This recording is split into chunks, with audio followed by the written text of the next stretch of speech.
Welcome into Steelers Talk. I am your host, Jack Sperry, and today I am answering your Steelers questions here in the middle of the offseason here. You guys always bring the heat with these questions, so I can't wait to see what you got from me today. But before I get to your questions, make sure you guys click that subscribe button right now and join the most interactive Steelers community here on YouTube. We have over 53,000 Yinzers already subscribed. We are the largest Steelers talk program here on YouTube. Thank you guys so much for allowing us to do what we love to do every single day. Plus, you get an opportunity to get your questions on these mailbags every single week on the Steelers Talk live shows every single week. So thank you guys so much for all of your support. And with that, I'll stop and open it up for questions. We got one from Lord Buddy Bear. He says, what do you guys think about AB filing for bankruptcy? Karma, that's what I think. I mean, I just think he's been stupid with his money, man. He's the definition of like buying flashy things with his credit card to make him look like he's like some luxury guy, and he's $88 million in debt, and he had to file for bankruptcy. So wishing him the best. Hope he gets the help that he needs. I think it's pretty obvious he's suffering from CTE, which is, of course, why he named his company CTESPN. So best of luck to AB. Hopefully he gets the help he needs. Then we got one from Kurgan Cold, $69 super chat. Says, Roman Wilson, wide receiver, my sleeper MVP. If he's talking about the team, it'd be interesting to see if Roman can really, that means he'd be better than George Pickens, which I just don't really see happening in his first year. But listen, man, I love Roman Wilson. I think he's going to be a legit number 2 capable player in the wide receiver room this year. George Pickens looks phenomenal in practices already. Same thing goes for Roman. And, I think Roman's going to have a really good rookie year. Maybe like 7 touchdowns would be nice. Coop gives me the 10 sign. He thinks he's going to score 10. So I guess we'll have to see. Really excited about Roman Wilson's future, though. Then we got one from Sims's Nightmare. And says, if you had to guess which wide receiver the Steelers will add before this season, who would it be? If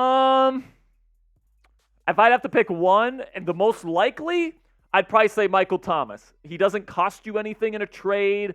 I think he'd want to come to Pittsburgh. You'd have one hell of an opportunity to play and, get a lot of snaps here. Obviously the injury stuff scares you. Obviously, that kind of stuff. And plus, he hasn't been the best in the locker room. But I think part of that is, the Saints didn't really treat him all that well, apparently. And the medical staff didn't treat him all that well, apparently. So, maybe the relationship with the Steelers would be better.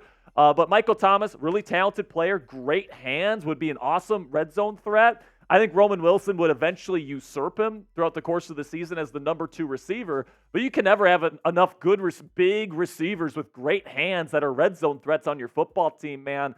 And I still think Michael Thomas can play when he's healthy, so I think that's probably the most likely option at this point. So let me know down there in the comments section, which wide receiver, if any, will the Pittsburgh Steelers add before the season begins? What do you think it's going to be? Michael Thomas? Do you think it's going to be DK Metcalf? Do you think it's going to be Cortland Sutton? Let me know down there in the comments section for today's pinned comment. YouTube's going to throw you an ad break here in just a couple of seconds. When that happens, take advantage of that time by answering today's pinned question.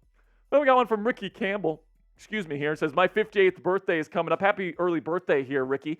Up on June 2nd. And I know it's a long shot, but my birthday wish is for the Steelers to trade for Brandon Aiyuk. I would love for them to trade Aiyuk. According to some reports, the door isn't completely closed on an Aiyuk trade, but I do think it's probably pretty unlikely. I mean, he was a second-team All-Pro last year. Obviously, he and Brock Purdy have an excellent chemistry. John Lynch, the 49ers GM, has said a number of times that he doesn't want to trade Aiyuk, especially after the draft passed. Honestly, I think if the Steelers end up acquiring a 49ers receiver, probably more likely it's Deebo Samuel. I think Brandon Aiyuk is probably staying put there with San Francisco. Then we got one from the King, Kyle King. His Royal Highness here says, a lot of good talk on the wide receiver room after the start. How would we feel about adding Adam Thielen or I think it means Treylon Burks level player? Need more. The thing about the Steelers offense is it's going to be pretty run heavy, and I think Roman Wilson's going to be pretty good right away. So you got 2 pretty darn good options at wide receiver. I mean, I still think that Calvin Austin III, especially on obvious passing situations, can be valuable. Van Jefferson, I think, will provide a little bit of value when you need him as well. Pat Freiermuth could be moved out to slot wide receiver for a little bit. I think he's got the receiving chops to do that as well. So you got options here if you don't add a wide receiver. I don't think Adam Thielen's going to get dealt, and even if he was, I don't think he's the Steelers' type of receiver, honestly. Then Treylon Burks, honestly, man, I just don't think he's that good of a player. So personally, even though he'd be like a 6th, 7th round pick value in a trade, I don't think that that's something the Steelers should do. All right, now before we get to the rest of the questions today, make sure you guys click that subscribe button if you haven't already. Daily Steelers videos breaking down the latest news and rumors surrounding this football team. So if you want to become an expert on this football team, you want daily news, you can come here to Pittsburgh Steelers Talk by Chat Sports. We also have breaking news coverage. So if they trade for a receiver, if they sign a player, if they get Cam Sutton or Pat Peterson, whatever, we're going to have a breaking news video, guys, here on the channel, breaking it down for you. And then also weekly live shows. Starting next week, we're going to be doing 2 live shows per week, Wednesdays and Fridays, I should say. And it's all 100% free, guys. Thank you so much for all of your support. All right, now let's get to the rest of the questions here. Starting with Offsides Edit, says, who do you think will be the breakout player during training camp? There's a lot of players that could be this player, right? It could be Corey Trice Jr., could be Beanie Bishop. It could be Calvin Austin III. It could be a whole host of players that could be that quote-unquote breakout player during the preseason this year.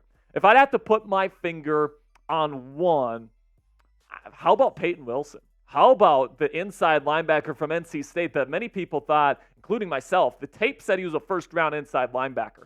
This guy is so smart, so instinctual, incredibly athletic. He's had some injury issues, man. But I really think, by season's end, we might be looking at this guy as a bona fide starter in the Steelers lineup, and I think he's going to have one hell of a preseason showing off what he can do. Then we got one from Tomlin Team, who says, what have you heard about the injury status of Cole Holcomb? Will he be ready for the start of the season? So Mike Tomlin addressed it briefly after the first day of OTAs, said that he's working hard and he's doing everything he can. But he's not there yet. So that does worry you a bit, and they don't have a timetable for his return just yet, which is scary. But I will say this. The fact that they haven't gotten rid of him and the fact that they haven't cut him, and they would save a relative good amount of money here if they cut him, tells me that they think he's going to be good to go next year at some point. So obviously he's valuable enough to the team to keep around and not cut. So I think he's going to be fine. I think he will get on the field in 2024, or at least I hope. Now predict it for me down there in the comment section. Will Cole Holcomb be ready for week 1 of the 2024 season? Give me a yes or a no down there in the comment section and predict it for me down there in the comments. Let me go on from Brock Walker. What's up, Brock? Says, do you think TJ Watt can break the single-season sack record and win his 2nd Defensive Player of the Year? Man, this is somebody that should have at least three Defensive Player of the Year choices. He got screwed last year in favor of Myles Garrett, which was just an absolute crime. Honestly, I don't think he's going to break the all-time sack record. I don't know if he's ever going to put up that kind of season again. Now, what I will say is that the last time he got screwed out of a Defensive Player of the Year trophy, he ended up putting up that kind of season, and the NFL had to give it to him, right? So could he be super motivated this season, just like he was during that historic campaign? It's possible, all right? And I'm not going to put it past TJ Watt to do anything because he's unbelievable and the best pass rusher on the planet today. But, to break his own, essentially, record for the most sacks ever, I mean, to say that I'm expecting that, I don't know if I'm expecting it, but I'm definitely going to say it's possible. Then we got one from John. Says, what's up, John? Says, Jack, would you rather have a slow start, as we sometimes have, or this 7-1 start and be the favorites in November? Saying hi all the way from Barcelona, Spain. What's up, John from Barcelona? I mean, I think you always want to finish strong, Coop, especially heading towards the playoffs. But, here's the thing. Like, if you start the season slow, I feel like the Steelers are going to be sellers because, it is a gauntlet. You have to be in a good position by week 11 because, yeah, I think the Steelers are going to be okay and they're going to win 4 or 5 of those final 8 games against those really tough playoff teams, right? It's going to be tough, and you got to put yourself in position to succeed, man. I don't think the Steelers can afford to get off to a slow start. And honestly, if they're sitting at the trade deadline and they're like 500 even, I honestly think that they're going to be sellers. So they got to get out to a fast start, John. Make sure you guys click that thumbs up icon if you haven't already. If you are a Steelers Talk Real one, you like our videos, you've subscribed to the channel, you watch the live shows, all that great stuff. If you're a real one, make sure you click that subscribe button right now. Then we go on from Ebenezer here. Says, will you and Coop be attending the draft in 2026 in Pittsburgh? Maybe. It kind of depends. The way that Chat Sports is currently set up is that everybody is in office for the draft. Now, we are growing. We are expanding. This is one of the fastest growing companies on YouTube. Okay, so who knows where we're going to be in 2026. We might be able to swindle something to be able to go live somewhere in Pittsburgh. I'm sure this channel will be over 100,000 subscribers at that point. So, you never know. Never say never. But with the way Chat Sports is currently set up, we have everybody in office. So if it's anything like it is now, the answer is probably no. So what about you guys? Let me know down there in the comments section. Do you plan on attending the 2026 NFL Draft in Pittsburgh, PA, the city of champions? Let me know what your plans are down there in the comments. That's going to be it for this week's mailbag, guys. If you're watching this and it's not Wednesday, that means you're not watching it during the live show. So you didn't get your question on this week's mailbag, but you can get your question on next week's mailbag by joining us next week for our live shows. We got that Madden series coming up next week, Wednesday and Friday live shows. So it's going to be a lot of fun. Make sure you click that subscribe button if you haven't already.